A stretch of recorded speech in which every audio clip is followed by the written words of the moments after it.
पाकिस्तान के विदेश मंत्रालय ने कुछ ही देर पहले ये बयान जारी किया है जिसमें कहा है कि इस बार के ब्रिक्स समिट में हमें बुलाया नहीं गया और एज अ डेवलपिंग नेशन यानी कि एज अ विकासशील देश हम ये यकीन रखते हैं कि अगर हम शामिल होते ब्रिक्स की समिट में, हमें बुलाया जाता तो हम बहुत ज़्यादा कंट्रीब्यूट कर सकते थे और इस समिट को बेहतर भी बना सकते थे।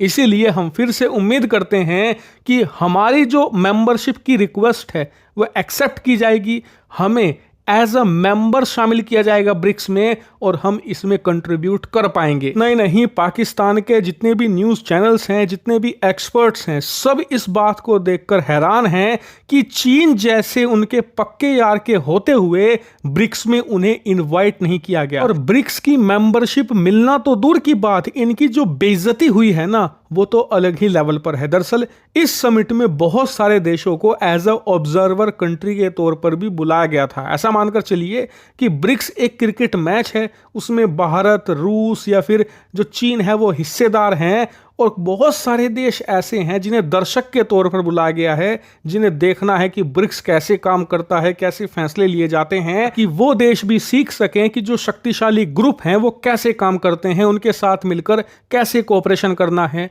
और इस चीज़ के लिए यानी कि दर्शकों के लिए कई सारे देशों को चुना गया था, जैसे कि बांग्लादेश, श्रीलंका, वेनेजुएला।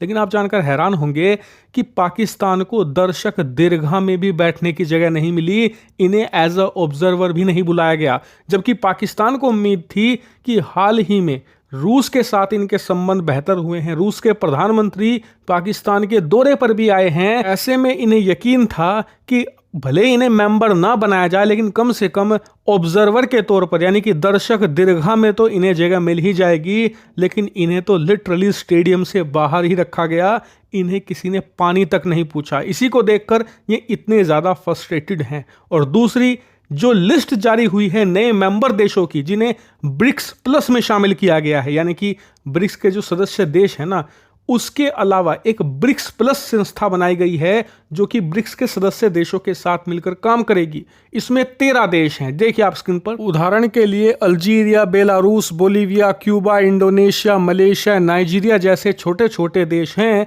लेकिन खुद को परमाणु संपन्न और दुनिया की सबसे ताकतवर मिलिट्री होने का गुमान करने वाला पाकिस्तान अपने आप को इस लिस्ट में नहीं पा रहा और इसी को देखकर इन्हें अपने आप में बेइज्जती महसूस हो रही है। लेकिन ये सब कुछ हुआ कैसे? तो ये सब कुछ हुआ है भारत की वजह से। भारत ने इस बात को प्रॉपरली इंश्योर किया कि चीन, रूस या फिर कोई भी देश पाकिस्तान को एक इनविटेशन तक ना भेज पाए, पाकिस्तान की इसमें पार्टिसिपेशन जीरो हो। क्योंकि अगर ऐसा नहीं होता तो जितने देश यहाँ आपको दिख रहे हैं ना, जो आज रूस का या चीन का सहयोग कर रहे हैं, इनमें से एक भी देश आपको ब्रिक्स प्लस में भी नहीं दिखता। ये पूरी की पूरी समिट फेल हो जाती। यही कारण है कि चीन के अथक प्रयासों के बावजूद भारत ने पाकिस्तान को इसमें शामिल होना तो छोड़िए, झांकने तक का मौका नहीं दिया। और बताया जा रहा है कि भविष्य में भी भारत कभी भी पाकिस्तान को इसका हिस्सा ना तो ऑफिशियल ना ही अनऑफिशियल तरीके से बनने देगा।